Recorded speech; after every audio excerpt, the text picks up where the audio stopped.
about the different things that we encountered or experienced in childhood, and how that had, how the stages of grief played into that, and how we ultimately got to the place of acceptance.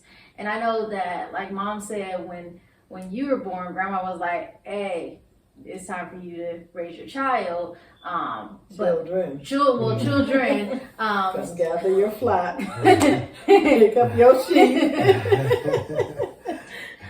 So how did that really, if at all, really play into your life in growing up? Because I know for all four of us, because there are four of us, all of us had different experiences as a child. And I know up until, was it 2 years ago when we went to that conference, the Women of All conference, and we had that conversation about, and you opened up about you being molested as a child.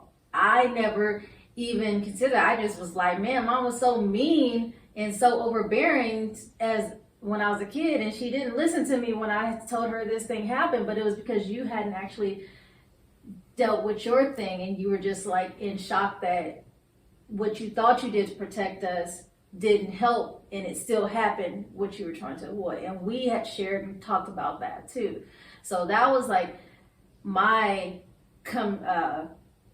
having open conversation with Mom to really work through some of my stuff from my childhood and find out she did one of the things that I always tell you guys is your parents do the best that they can with the experience that they have. They are doing the best that they can. If they didn't know, they can't parent you in something they don't know. And so when I came to the realization that my mom did the best that she could, it helped me to forgive and let those things go. And then I just had to work through the things that I still had brokenness from and say, okay, God will help me to heal from these things, because I don't want all of these triggers to be like going all haywire in my life. And I still have stuff that I still work through, but I've gotten a whole lot better because I'm not constantly blaming everything in my life on my mama didn't do this and my daddy didn't do that. So, but I have open conversations with you guys because I'm trying to help you to get to that place so you stop blaming your parents. Anyways, so anything you want to share about, your childhood experience and things that you have or are working through? I think being the first one that I'm the first kid that my mom kept their whole life. So I feel like there was always a pressure on me. Like I feel like I had to and have to be great, whatever that means or meant. Younger, it meant like something different. But I had to excel in school. Like I had to do like really good. Like I needed to be worth keeping just in case she might throw you out. She decided to send me away or something. I think subconsciously. I think as a kid I wasn't thinking about getting left, but maybe like reflecting back on it now, I'm like, dang, maybe I was just trying not to get, given away, because I didn't grow up with my biological father. So I was like, I only got one shot. Like, I ain't got no other options here. So, and then I felt like maybe that was like, I don't know if annoying is the word, but like I had two older siblings. Like they didn't get to live with her their whole life. Like, how do they feel about me, like being there? And like, I got called the golden child a lot because I got good grades and I did 17 million sports and activities and worked 2 jobs in high school and did too much. And then my little sister cut my hair out because she wanted my hair. Like, it's just like a lot going on there. But I think now I work a lot on like not being a perfectionist, because that's just not very realistic. It's not really a thing. Like God didn't make perfect people. The only perfect one is Christ, right? So just working every day on not being that, and soothing my anxiety around that when things don't go as planned. Like planning events really helps with that because you always have to have like B, C, and D. But I live by the planner, so I plan everything, and it don't be going how I plan. No. So I think that's the toughest part is like planning things and they don't go like that. And then in my mind, I have an image of the way that things are supposed to be or that they're going to be. So when they're not like that, just dealing with that. And also, Grandma had like really good finesse that Jay calls it. I don't really have very good finesse. I'm just like, I don't understand. And it comes off very like brash and stuff like that. But it's just from a place of, I did A through Z. I have an Excel sheet and a spreadsheet. Like, why aren't, I don't like get with the plan. So, and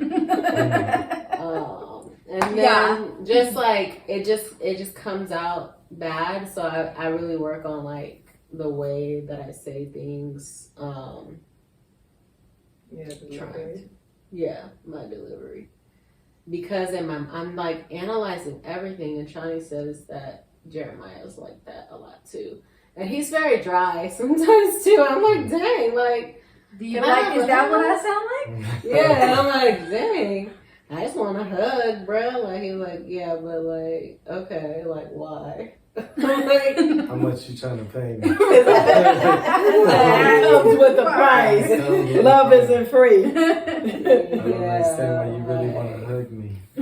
Yeah, and I'm like, and I do that a lot too. Like, especially like with my time, if someone's like, "Where are you going?" I'm like, "What do you need?" Like, you know, like, I just want to know where you're going. I'm like, why? Like, Yes. what do you want? How much of my time? Because I'm out the door, so I'm already wherever I'm going, which is 20 minutes away. I'm not present, so I work a lot on trying to be present and in the moment, because you miss the moment, like you miss sitting here and being around the people because I'm 20 minutes away and I'm in the present, but I'm thinking about what I have to do, and that's not a great way to live. Like, it's good for planning purposes, but not when you want to just have fun. So not always thinking people are out to get me. They just care about me. Yes. And want to spend some time with you. Yes, just send me your location so I know. I'm like, okay, what do you need? And I could get it on the way back. Or how much of my time? Because my time, I be so trippy. That's why I have my planner, because I'm planning out every hour, and I still be like, now more recently I've been missing a lot of things with my time being split with another human. I don't even know how that works out, but we get there, we move the schedule around and we fix it and we just try to make it shake. But I think that's why I don't know why I feel like people are out to get me, or what do they want? That's like a whole nother video. We can sort through all of that. I don't know what they want from you either. I don't know. But yeah, so that's part of my childhood experience and things that I'm working on in adulthood. Still trying to show love in the way that I give it, which is not the way everyone receives it. So yeah, could work on that. I think so. You mentioned you didn't know how we've necessarily felt about you coming in and being the only child that she was there completely for. And I remember when I was growing up, I don't know if I really felt any kind of necessarily any way per se towards you. I did feel like you were the favorite child because I was like, well, you know, it's always, Isha did this, Isha did that, Isha got straight A's, and I'm like, You was trying to stay. I was like, you know, I don't like school that much. If I'm getting So C's, I'm doing good. I ain't got in no fight this week. Yeah, I can understand how you feel that way because we didn't lead the way for no grades, and Right. school was boring to me. I was like, bro, I gotta sit on the desk for 8 hours and listen to this stuff. I'm like, man, you put a couple of dollars in front of me, I count that quick, but I ain't trying to count Right. those I numbers, always like, did good in that math class when we was counting money. Yeah. But I feel like we all kind of like majority inherited like that hustle mentality. This is true because mom used to have a hustle for everything. We had the candy store at the house. She'd sell plates of chili food. cheese We had to Fritos, stretch those food stamps. Doritos. We never ran out of food. Exactly. We never always did. had. We never really. I didn't know we knew was on poor. welfare or in HUD housing. I didn't know none of Man, that. you would Nope, never because know, y'all 'cause we always lived were good. clothed and we always ate. I ain't never seen and I a always roach growing stretched the up. dollar. Oh, I don't like roaches. I knew that because I used to, mom used to give me them paper books. So Yeah, I remember remember that. those. But you know, that was something that I looked at too, the evolving that our children, maybe out of the aspect of my two older ones may remember that, but like we started all on welfare at some point and got off. Mm-hmm. And it's like that shows growth in the culture and what it was because we had to do it. And then we just kept evolving because of that hustle mentality. And that's the one thing that I was saying to people again, you don't never know that parent that you think abandoned you really taught you a lot of skills in your life that you probably don't even know till you're sitting here thinking about it. I was like, yeah, so got the hustle, definitely from mama. She definitely showed us some things as far as And she ain't no punk. Nah, there ain't nobody in that family punks. You just don't want to learn it. Nah, But I'm a lover, not a fighter. I don't take no mess. This is true. Yeah, and I was looking at it. I would say from mama by far was the one where I could take my creativity and go make money. I learned that from mama. From my uncles and my grandfather and them, I learned how to work a job and know how to do it And consistently. work on stuff around the And house. work on stuff around the house. They really made it. Some people looking at me and be like, yo, how do you know how to do that? I was like, yo, this was the way. Like, we ain't had the money to do it. I learned how to change brakes and fix everything Now on the car. YouTube. Patch walls. And patch walls from walls I broke. Now you got YouTube. It's so easy for our children, but it's so easy that they just overlook it. Mm-hmm. And you know what I'm saying? But that's the blessing I think as well is that, well, you know, this person will pay for it, but I'm starting to let my children know, like, nah, You need to learn how to do they it. gotta learn how to do it, or you better go out there and work and pay for it yourself. Mm-hmm. So yeah, in that aspect of doing it, and that's why I would say my entrepreneur skills is definitely, I didn't understand granddaddies. I was too young to understand it, but I could see where I inherited. We inherited, I would actually say we inherited from him because I didn't know it was 3 businesses. I only remembered the last one that they had opening where I used to go in there and eat sandwiches at the bar and stuff. Then while my grandma closed down and stuff like that, or my Uncle Michael picked me up while they were doing that. Before he got sick with cancer and stuff and they had to close it down. But then you can see how it formed off into mom where you could take, you know what I'm saying, some food stamps. You could take, you know what I'm saying, some taco shells and some fish and some stuff that you buy and go out and be like, yo, you hungry? Here, you know, $15, $20, whatever. I even deliver it to you. I remember it was at a point my mom had me running to deliver them at the barbershop. I just left and they be like, oh, let me get 5 more dinners. She like, RJ, she cooking them and putting them in here. And so I learned entrepreneurship in that aspect of how to transaction for money, learning how to count. I was like, that's real school, because in school, as much as you learn to exercise your brain, you learn real life skills in life like that. I learned more running them dinners and collecting money and learning how to take this and learning your product and moving it and stuff like that. That's Legal Sound legal like products. Wait, I'm Let's like- just let me I legal would never products. incriminate myself. That is not something I would say, but I would learn how to run a business from my mama, you know what I'm saying? But real talk, that's the difference. Like if you really could teach these skills in the hood to people, they wouldn't do drugs. They wouldn't do, that was what was put in our community, because, you know, they took the job programs out of the school systems and the things of that nature. So you took the way that we made money, and then you put drugs in the system, then lock somebody up, you know, for it. For some people got locked up and still locked up for something that's legalized now, but that's another story. Anyways, but yeah, I did learn a lot of things, and like sitting back talking about it, that's why I said like my mom definitely has played an intricate part in my life in those aspects. Like even though I didn't live up under her, she was very much so in my life continually. Mm-hmm. She even pulled up to my school and pulled everybody's school records. I don't know how she did it. That's how much a gift of gab she got. Mr. Medina gave her all the records of girlfriends, friends, cousins, anybody she knew. Bro, she was there. But she just wanted us to live the right life. Even though I took off the 10th grade year, I still graduated. And I was at your graduation. And you was at my graduation. I told you every moment. With Ray John. With Ray John, with a son. Still accomplished it. Yeah. You know, and that's the one thing I can say about our family is relentless. And it's just some things you don't even have to teach. You just watch and you learn, and then you just embed into the system. You never have to teach us how to love each other because we were always just embedded into that system. And you never have to tell us how to work hard because we were just embedded into that system. You never have to teach us how to party because we was embedded into that system. Never had to tell us really how to cook because we was in there learning how to cook. You know what I'm saying? So it's just the blessings of having it. And that's the things that you really, really learn about accepting in life. When your loved ones pass on, the easiest thing that made me, no matter when my mom goes and when people go on, is that I'm going to carry this on and pass it down to as many children that want to listen.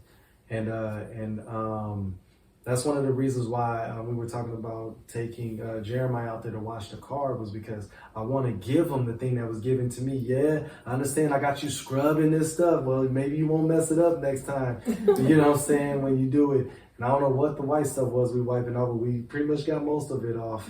Or what that was. But when he goes to detail a car, he now has a skill to learn how to detail a car.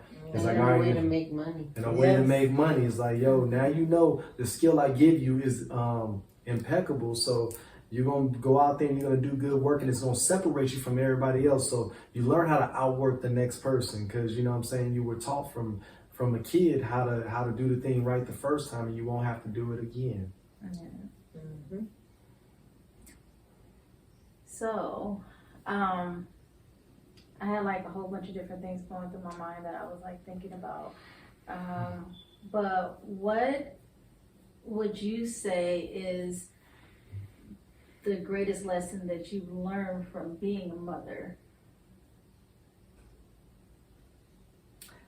Agape love. Unconditional. Come what may. We may not always like everything our children do, but that constant, what I learned from my mother was constant love.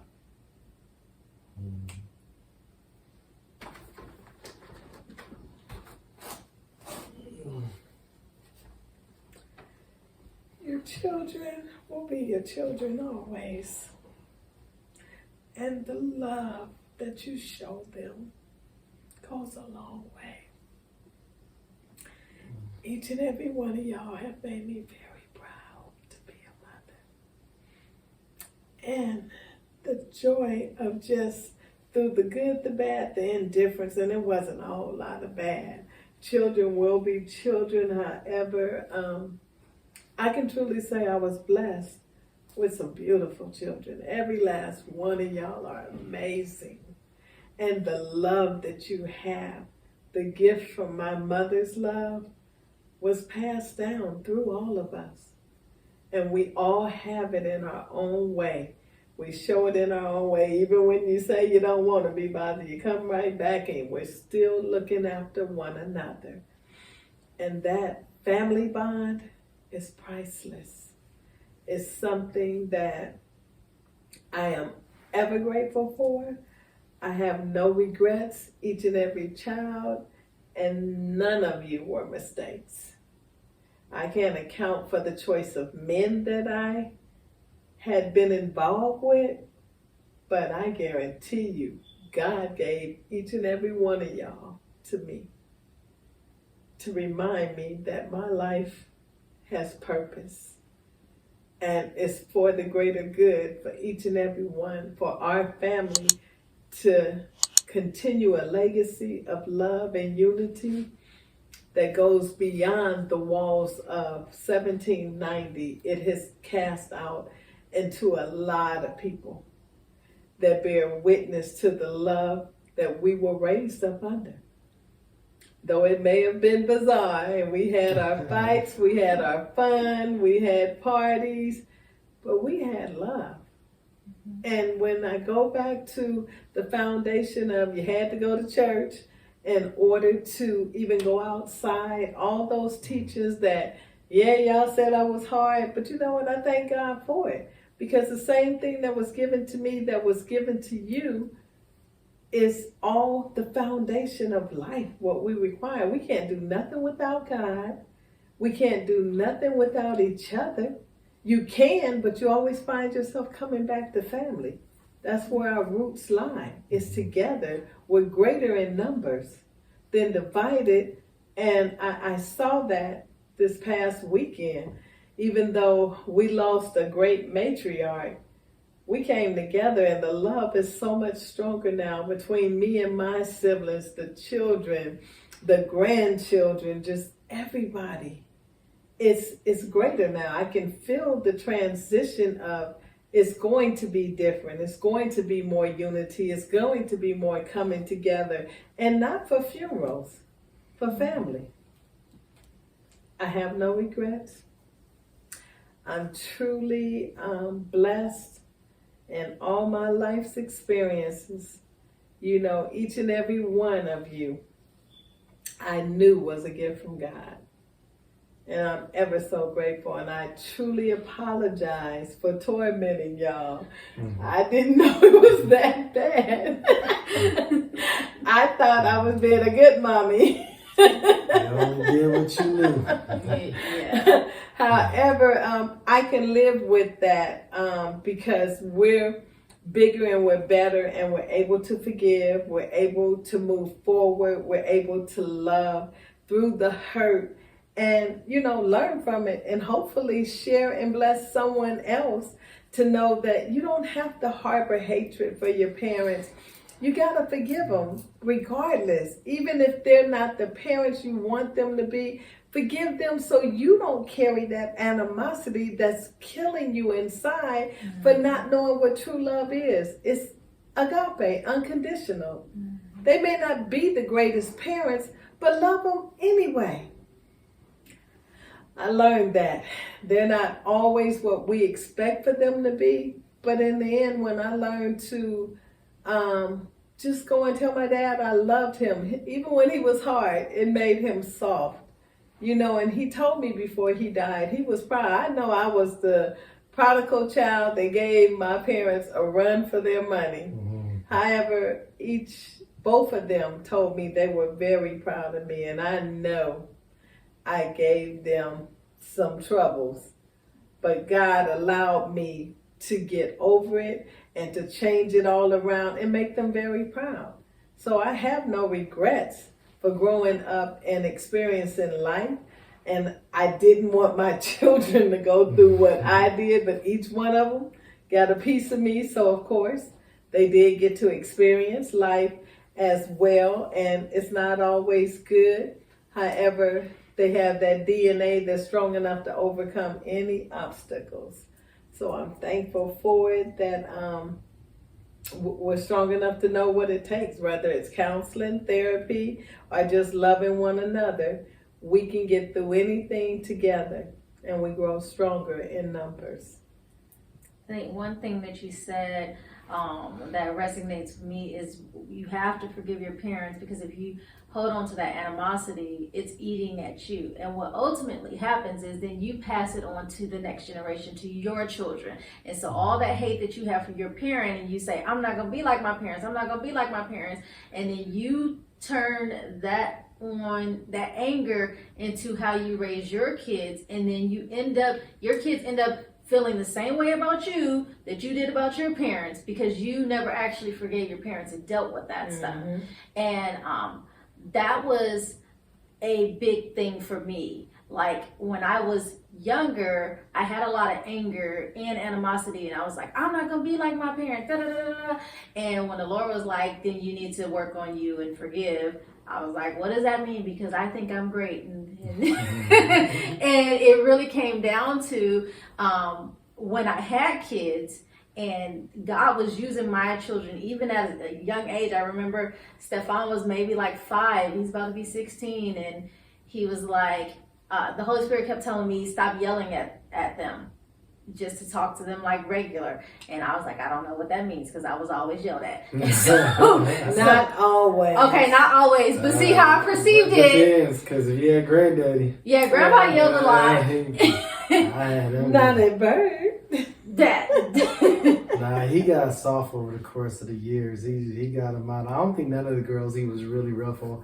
Even though he said he was rough on Shani, I think he still was very loving. I feel like Grandpa was rough on me until I had a kid. And then Then he was always like, you want me to fix you some food, baby? You hungry? You gotta feed the baby. I was like, man, that's all I had to do to get you to be nice? I would have had a baby a long time ago. I'm joking. No. You gotta realize you're still in what, like maybe the top 5 grandkids? Yeah. You're like pretty much about 5, if not definitely like right behind 5 to 10. Yeah. I think I was like number 4. Number 4. That's what I'm saying. You still early years. Yeah. Then and after they got beat down a little bit and they started relaxing. Because it wasn't until like my teenage years when I lived with them. Yeah, you're down there. And then You Portia, Lord, y'all all came in one year. Yeah, Wow. he was wore down by then. He was come on, baby. You got 4 in the year. That was a real good year. I mean, a lot of y'all was doing good in school and all that. Like, that whole little, I don't know. Portia, Mike, Mike went to college, came to Phoenix, went to college and said, bunk this. I don't want school no more. Portia lived with us in 6th grade. Portia and little Kevin. Yeah. We had them both. But yeah, so when Stefan was like 5, I was going off about something. And he was like, you don't have to yell at me. I can hear you. And I was like, I can't believe he said this to me. And that's when I heard the Holy Spirit again, like, I told you to stop yelling. And then I began to realize, okay, I have to work on me because there's something inside of me that I feel like I need to yell at my kids to help them to understand me. And it's a learned behavior because that's what I saw. And I have to unlearn that. And so I began to work on myself. And like I said, it's not that I was saying, oh, it's my mom's fault. No, at that point, I take it away from, because I'm an adult. And as adults, because we all say we want to be grown, but we don't want to make grown-up responsibilities and choices to change our behavior and stop blaming other people. You need some water? No. Okay. I'm gonna get some. We don't want to make grown-up choices to change the behavior that we have and stop blaming everybody else for why we act the way we act. So I don't need to be grown. well, it's too Anybody late. want to take over these bills? I just want nap times and snacks. I'll go to school and live free. Like, what? I can't lie to you. I will take all the Grown-up stuff? I'll take all of it. I'll take all of it for my freedom. I just always wanted freedom. I feel like the kids are pretty free about nowadays. Yeah, that's true. They can get cell phones, privileges. They don't have to. Not with me. Not mine. They watch TV all the time. They They can turn watch the TV. TV off. The TV's there, but I mean, I never bought their cell phones except JoJo, but she was doing good in school. I do good in school, Daddy. Don't worry, you doing good right now. I got you too. It's all good. But yeah, it's still like I had a conversation with Uncle Michael, and I thought the same thing. But when I really looked at it, it's like, nah, I want, like he said, the ability to get up, to go travel, to live life on my terms. Like, but I mean, I feel like you could do that. I mean, I worked 2 jobs as a kid. I couldn't do that because I had like a lot of kids. I didn't have no kids. He said I had a lot of kids. I had a lot of kids. At an early age, you started like your mama. Had all the offspring. So you had to work twice as hard, and it took a long time. They almost grown. that derailed me for some years, and it was my decision, and I could have made other decisions. You put them first. I put them first, and I would never regret it. I'd make the same decision over again because I wanted them to have what I didn't have, which is their father being there. And I think sometimes it's pretty funny when I have a conversation with them, and you know, a lot of times they're off living their life and stuff, but let me be like, okay, well, what if I just get some more children? No, you are daddy. Like their own sister that their mom had with another man, they forever telling her, ain't your daddy. And I'm like, bruh, she's a baby. Y'all can let her. She gets to see me sometimes. It's fine. Don't even worry. It's hard out here for the fatherless.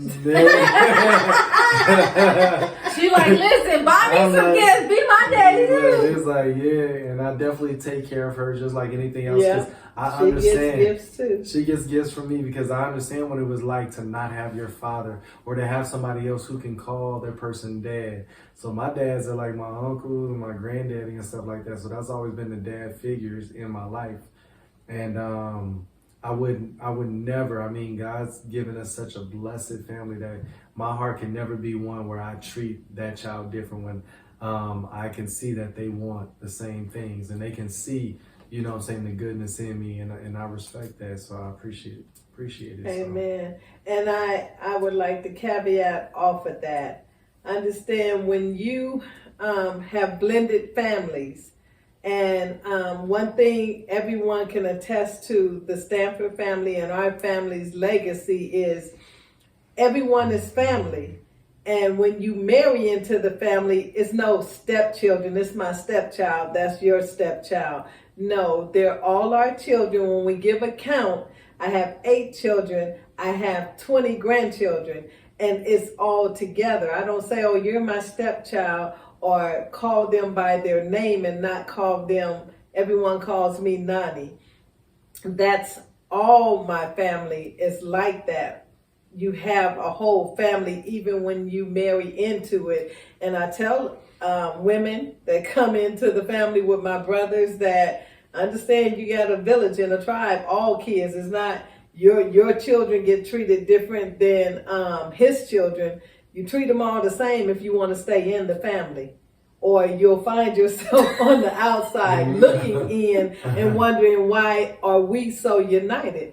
Because it's love that covers a multitude. And that has always been our foundation. That's what my mom did for a lot of people.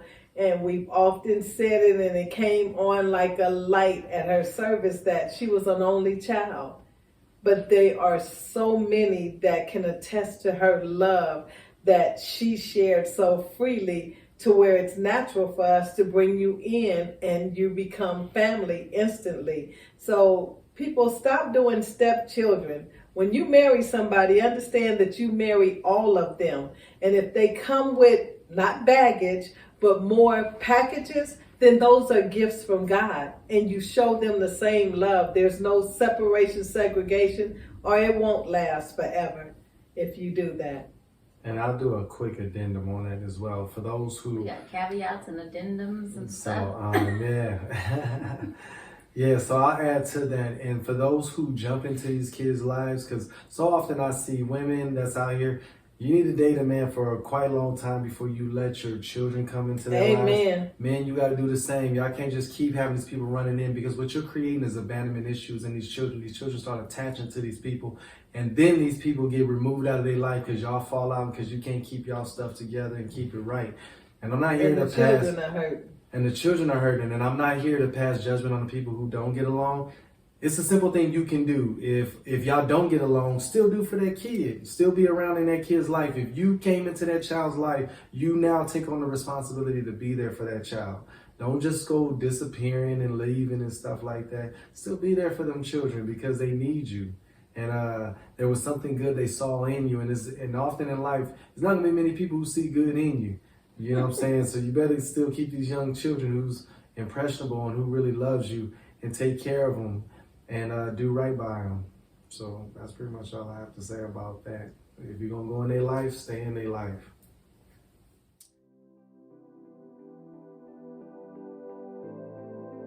And at some point people think like when you look at a photo album of all your friends and people that you grew up with, and you start looking and be like, oh, this person's dead, this person dead, this person dead. You think more obituaries. you get more obituaries, and you start thinking that's like a positive thing, but you be like, nah, she wasn't. She was really missing those ones that passed before, and now they're welcoming her when she got there at the gate. So, but me, I've accepted the fact that she's in a better place and she's doing good, and all the health issues she had got buried on the 12th, and now it's time to just carry on their legacy and keep